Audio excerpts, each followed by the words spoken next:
how you doing this morning? We are going to be diving into the deep sea, and let me get that set up for you just really quickly here. We're going to go back to the Monterey Bay Aquarium and focus on finishing our Monterey Bay Aquarium unit about sharks. And today we have some cool topics for you because, we live in a world that's ever changing. And some of the things that we have to take into consideration in a big way is our effect, like as human beings, on the rest of the planet. And today's topic, we're going to talk a little bit about like considering the sharks. What is like the effect on the sharks and in terms of our environment and some awareness about that. So I think you're going to like this. There's a lot of creativity for you in today's lesson. I can hardly wait to jump into it. So I think we'll just go there now. If you've got questions for me, you can put it into the chat. Yeah. Other than that, let's jump into the lesson. All right. So, on our classroom website is the link, if you forgot it, to go to the Monterey Bay Aquarium. Go to the website, you can click the link, or you can go to montereybayaquarium.thinkific.com, and then from there you'll have to log in like you did before using your school account, and I will give you a chance to get yourself there while we get started with this. So we're kind of, whoops, hang on a second. My computer decided to jump around on us a little bit. Give me a second here. I'm going to change. There we go. All right. We are over here. Let me get my mouse over here for you. Yeah, there I am. All right. Let me scroll this for you a little bit. I am in kind of chapter 5, where we're talking about we can all protect sharks. So like I said, we're thinking about the environment that the sharks live in and kind of our effect on them as humans, the things that we create, the things we dump, all of that sort of thing. So we're going to take a look at this chapter right here. And we'll be starting with our video. But just to kind of walk through it a little bit, we've got a few videos, as you can see in here. And then we're going to be kind of looking at some ideas around this topic. And then in the next chapter is creating a shark story. And this is kind of, where we're going to get to today is I will be leaving you in this part of the lesson for you to create your own shark story. And then what I really want you to do is once you've got that done, I want you to share it with me, like drop it into your Google Drive and send me a share link so that I can see, what you've done. Because we have spent a lot of time learning about sharks. And I don't know if you guys you remember, let me see here. Remember this, where we talked about the 10 cool things about sharks? This is on the Monterey Bay Aquarium's website. We talked about white sharks heating up. We talked about shark mummies. We talked about sharks that are really, really deep in the ocean. We talk about the orcas and the white sharks. And we looked at their bodies, their faces, and how sensitive they are, and the sensory things that they have, like around their mouth and their gills. And we talk about how they keep the ecosystems balanced. We looked at the baby sharks. Remember this, where we talked about we're way up here, right there, where that that is. Oh, and that's Los Angeles. We're actually higher. We're up here, right about there. And this right here, because this is the warmer waters where the baby sharks, are birthed and raised and all. They call that a nursery area. Remember all this? Kind of bringing it back to you. And we looked at the robot shark, and then we looked at those giant whale sharks. Remember that? So that, just a review, that's for you when you're creating your story. You're probably going to want to go back and have a look at that. And here's another one I wanted to share with you too. I know we did this, but National Geographic, if you go nationalgeographic.org/media/sharks, all of this, you could do a search once you get in there on sharks and shorelines. That's what it's going to be called. And we played this video for you, but there's some more information down in here. See, that may help you as you're working on your little story. So, take a look around the internet, do your research, put your story together, and then, like I said, drop it into your Google Drive and send me a link. All right, coming back. Let's get started. Whenever I go outside, I always try to pick up trash, and that's because it's good for the environment and all the animals that live within it. And on today's dive, we're able to fill our bag with stuff that I found in the ocean. So let's take a look. Alright, we have a little bit of pipe, an old phone case, a pencil, a little shovel and glove, and of course, plastic containers. These are the #1 thing I'll find out there. But how did all this stuff get out there? In this chapter, we're going to explore how all of this junk got into the world and what we can do to help prevent it.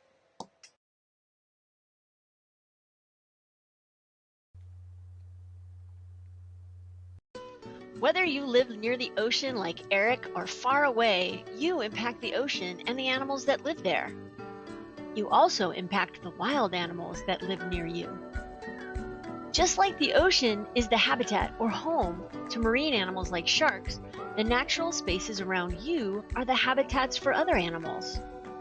Whether you live in a big city or on a small farm, in a house or an apartment, there are animals that share that natural space with you.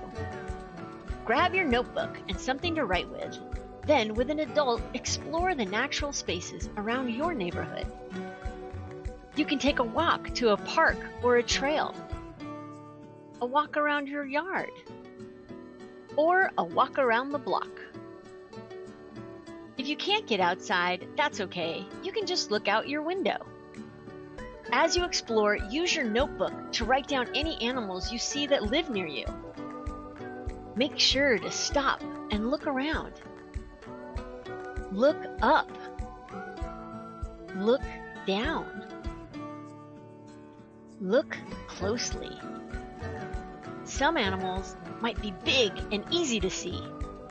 Some might be hiding or have great camouflage.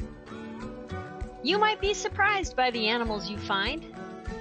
While you're exploring, you might find some trash.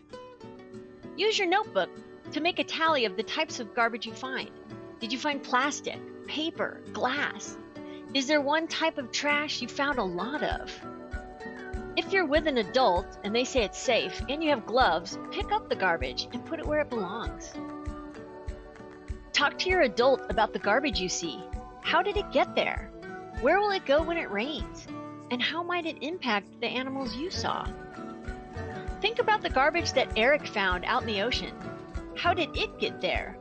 Well, next we're going to talk about something called a watershed and how that affects how garbage moves. After you finish your walk around your neighborhood, click Complete and Continue to learn about your watershed. Awesome. So now you get the assignment. So let's go on to watershed.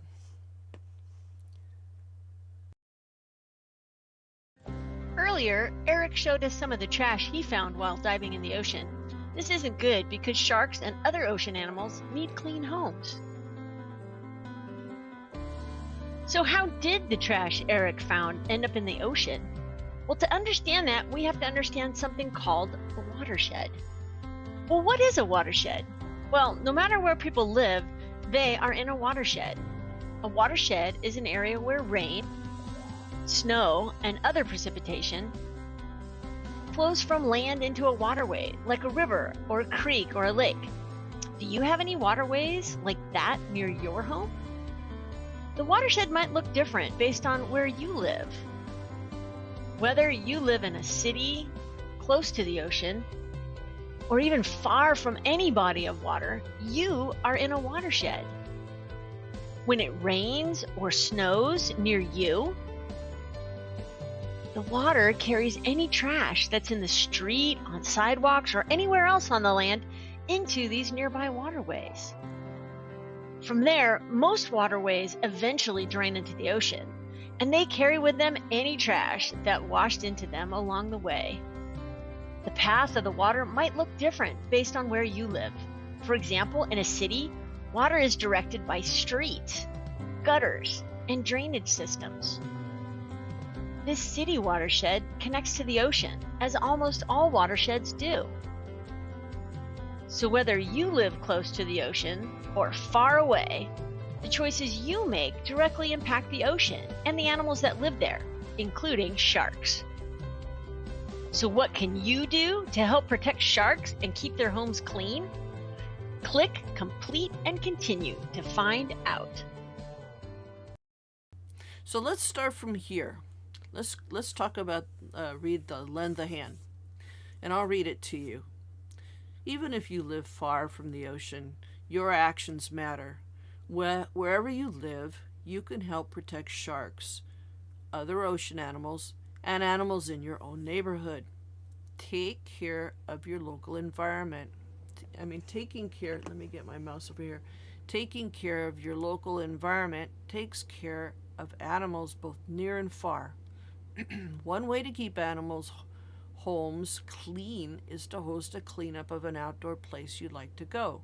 But you guys remember what she said that in the other, well, you weren't listening to that video.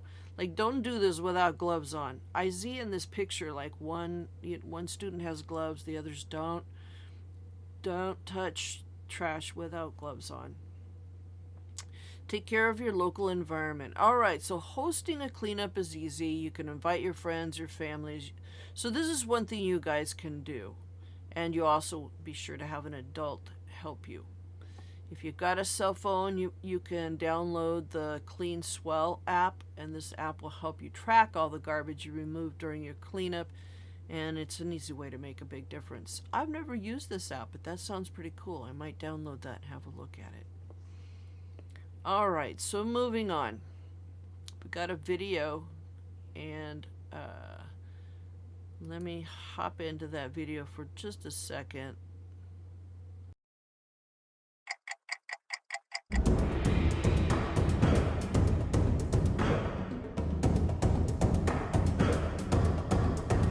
You ever wonder where trash ends up?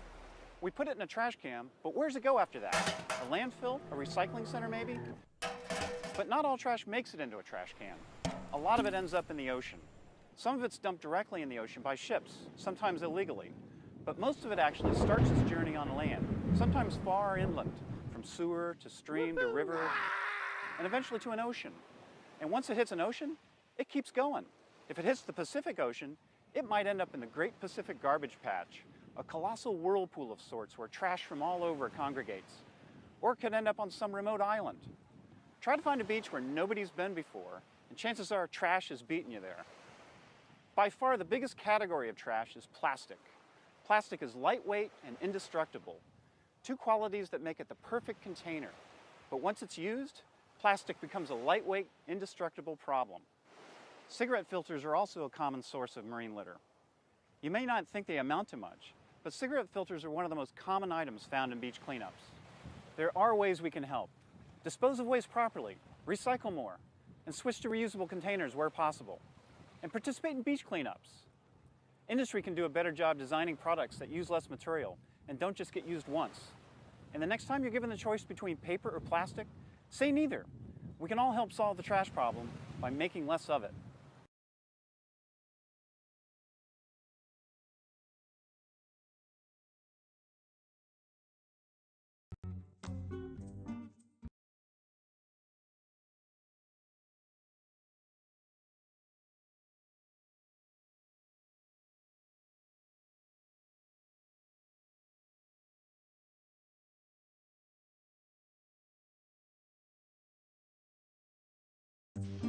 Now you see the dilemma we're in.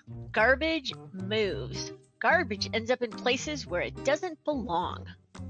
As you just read, organizing a local cleanup is a great way to help protect sharks and other ocean animals. But there's more you can do without ever leaving your house. A simple way to prevent garbage from getting in the ocean is to make less garbage from the start. Recycling is better than throwing away, but if you can find a way to reuse these items instead, that's even better. I don't know about you, but I go through lots of containers that could be used way more than just once. Use your imagination and think of ways you could reuse items that might otherwise end up in your trash or recycling bin. Here are just a couple of ideas I had. You might already be reusing some things at your house. There are so many opportunities to reuse the things that were going to be thrown away. And a lot of times, this can actually help us be more organized. Do you have a simple swap? If your grown-up is okay with it, share it with us on social media using the hashtag MBAQED. We'd love to see your ideas. And good. It's always important to log and share what you've experienced after a dive. And now, you're about to do something similar. Throughout this course, you've been able to learn what makes sharks so special and so awesome, and we want you to share that with other people now. This can come in many forms, whether it's a cool little comic like Sherman's Lagoon by Jim Toomey, like you've been seeing throughout this course. This could be a neat little drawing or poster that you share with your friends, or even an informational video like the ones you've been seeing up here. The point is, the more people are aware of and care about sharks, the more we can protect them for years to come, and we want your help in doing that. Okay, so it looks like I'm going to move it along here. We're looking at trash. Yeah, we're talking about the different things that end up in the ocean. And repurposing. How can you repurpose trash? Alright, so you'll watch that video and then go to the notebook. So here's where you're going to do like your reflection. So your reflection is kind of like what you learned in these videos and kind of what you want to do with it. And that's what takes us into the next part. So let's look at the text. So we've learned a lot about sharks, and we've learned how, yes, they are ferocious and could take a bite out of you, but you're not what they're looking for. Remember, sharks don't even like the smell of humans. So if they bite into you, usually it's because you're wearing a wetsuit and you're all dressed in black and they think that you're a seal. So we've kind of learned that, a lot about sharks. And remember, we did that class with the folks in at the Sharks for Kids. Remember that workshop? You can go back and watch any of these things that we've done if you're having troubles like getting enough information for your paper. But just think about this and what your reaction is to sharks now. And then, you're kind of like, what could you do to make people less afraid of sharks? Not that you should be totally not afraid of them, because they will bite you, but you're not their intended target. Alright, so I'm going to skip the video, and I'm going to go right to the create your own shark story. So it's time to show what you've learned by creating your own story about sharks. Now, this is the part I want you to do on your own. I want you to go in, I want you to do this. It'd be really cool if you made it in Google Slides, and then put that into your Google Drive, and then after you're done with it, you can share it with me. It's not something you have to do like right away. It can be done over like take a couple weeks and do your research and put it together. It will count towards let's see, this will count towards your science grade. And so and you have a choice. I mean, if you don't want to do this, you want to just do your regular science homework, that's fine. But if you're looking for something a little bit different, you're welcome to do this. So here it says to first go back to your notebook, which is where you've been taking all your notes. Read through your reflections and the activities you did, and put the information together to tell a story about sharks. Now below are some ways that you can do that. So here it's saying you could make a comic if you want, which is like, you know, like a little storyboard with little boxes where you're, but that means you got to do some drawing and some words.